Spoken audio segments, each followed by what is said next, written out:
Hello Chingu, c'est Sam du blog samledrama.fr. Alors aujourd'hui je vous retrouve pour vous parler d'un drama coréen où je m'y suis remis uniquement parce que vous avez été vraiment nombreux à m'encourager à le continuer. Donc je vous remercie. Ça raconte l'histoire d'un jeune homme qui vit reclus depuis 15 ans dans une immense maison. En fait, il sort très rarement et c'est juste pour aller dans la société où il est actionnaire majoritaire et il se déplace toujours avec une paire de gants noirs et une canne, vous savez, dépliable. Et du coup, il fait méga flipper, tout le monde pense qu'il est ultra bizarre. Ses jours solitaires vont totalement être chamboulés lorsqu'on va lui proposer un robot qui ressemble trait pour trait à une véritable humaine. Pour lui, ça va être une aubaine parce qu'on découvre qu'il est allergique au contact humain. En fait, quand un humain le touche, il a une réaction allergique cutanée mais hyper virulente et en fait ça peut le tuer, ça remonte jusqu'à sa gorge, c'est vraiment terrible.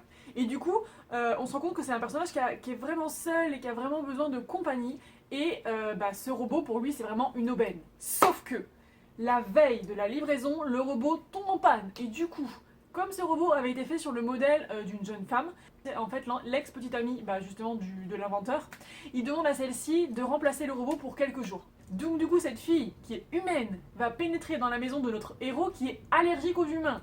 Je vous laisse imaginer le bordel. Le drama a su me transmettre de super belles émotions tout au long des épisodes. Franchement c'est vraiment ce que je vais retenir de I'm Not a Robot parce que c'était vraiment trop touchant.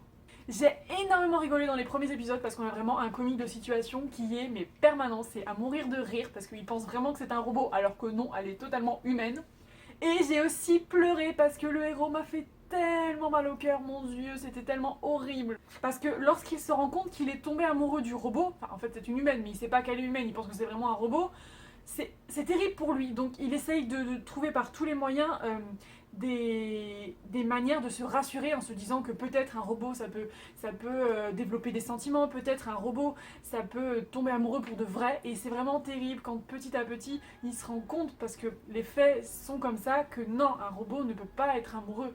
Et il était obligé de lutter contre ses propres sentiments et c'était vraiment tellement triste. Et la position de l'héroïne était tellement délicate parce que du coup elle devait continuer de lui faire croire que c'était un robot et oh là là, c'était une catastrophe. Et la romance c'est vraiment le gros point fort du drama, elle était juste mais trop jolie. Et puis c'était plutôt original cette histoire de fille qui se fait passer pour un robot, j'ai vraiment beaucoup accroché. J'aurais voulu qu'il y ait encore plus d'épisodes avec elle qui fait semblant d'être un robot en fait.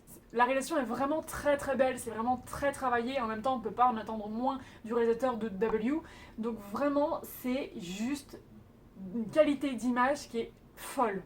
Et le thème de science-fiction est vraiment abordé d'une manière à laquelle je m'attendais pas du tout. C'est fait avec beaucoup de poésie, avec beaucoup de beauté, on dirait limite un conte de fées par moment. Et mine de rien, ça soulève pas mal de questions au niveau de la robotique, parce qu'on est quand même dans une société qui tend de plus en plus à la robotisation, aux nouvelles technologies, et j'ai trouvé ça hyper intéressant parce que le drama soulève pas mal de questions, et notamment jusqu'où on peut aller avec des machines. Est-ce qu'il faut ou est-ce qu'on peut leur transmettre, les faire ressentir des émotions, comme des vrais humains?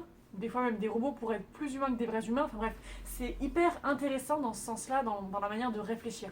Et puis la maladie de notre héros, je vous en dis pas trop parce que je veux pas que vous sachiez pourquoi, mais c'est vraiment une réflexion sur le psychologique humain et la matérialisation extérieure finalement d'une souffrance. Voilà, je veux pas vous en dire plus, mais j'ai trouvé ça vraiment très sympa. Notre héroïne, c'est vraiment un personnage qui est hyper touchant parce que c'est quelqu'un qui est en soif de reconnaissance. C'est une petite inventrice qui fabrique tout le temps des choses, mais personne ne croit en elle, personne ne croit en son travail. Et parfois, je me suis un petit peu reconnue en elle parce que tout ce qu'elle avait besoin, c'est qu'on lui fasse confiance et qu'on l'encourage en fait à persévérer dans ce qu'elle aimait faire et qu'on lui dise qu'elle a du talent, quoi. Et notre héros, oh mon dieu, au premier abord, il semble vraiment froid et distant, mais en fait, dès qu'on apprend à le connaître et qu'on sait pourquoi et qu'on apprend qu'il est malade, mais en fait, la situation prend une toute autre tournure. On comprend qu'il est comme ça uniquement pour se protéger, parce que si un humain le touche, mais bordel, il peut mourir. Donc non, c'est un personnage qui m'a énormément touchée, il me faisait tellement mal au cœur quand il parlait à ses robots ménagers, son aspirateur de sol là, il lui parlait, il en était tombé à un point de solitude où un simple robot ménager, ça pouvait être son ami. Et ouais non, le seul point négatif que je pourrais trouver au drama, c'est ces personnages secondaires, parce qu'il y en avait qui étaient un peu chiants, les deux lourdeaux dans leur camionnette, on était en mode... Mais sinon vraiment, je me suis vraiment attachée à quasiment tout le monde, j'aimais bien les voir tous ensemble, non, vraiment le drama a une ambiance trop mignonne. Donc voilà, en conclusion, I'm Not a Robot, c'est vraiment un drama que je vous conseille. Quand je m'y suis remis, j'ai littéralement avalé les épisodes. Ils se regardent très très facilement. J'ai beaucoup aimé la fin, qui pose une vraie scène finale et en même temps qui laisse au spectateur beaucoup d'espoir et beaucoup d'imagination pour la suite, et ça m'a beaucoup plu. La dernière image du drama est vraiment très très belle. Je trouve que c'est un drama qui correspond hyper bien à la période de Noël en fait. Il est juste parfait pour que vous le commenciez maintenant. Donc voilà, c'est tout pour moi. N'hésitez pas à me dire en commentaire si vous avez vu le drama, si vous l'avez aimé ou non et pourquoi. Et moi je vous fais plein de bisous, je vous dis à très vite pour une prochaine vidéo. Sarani, popo, bye bye.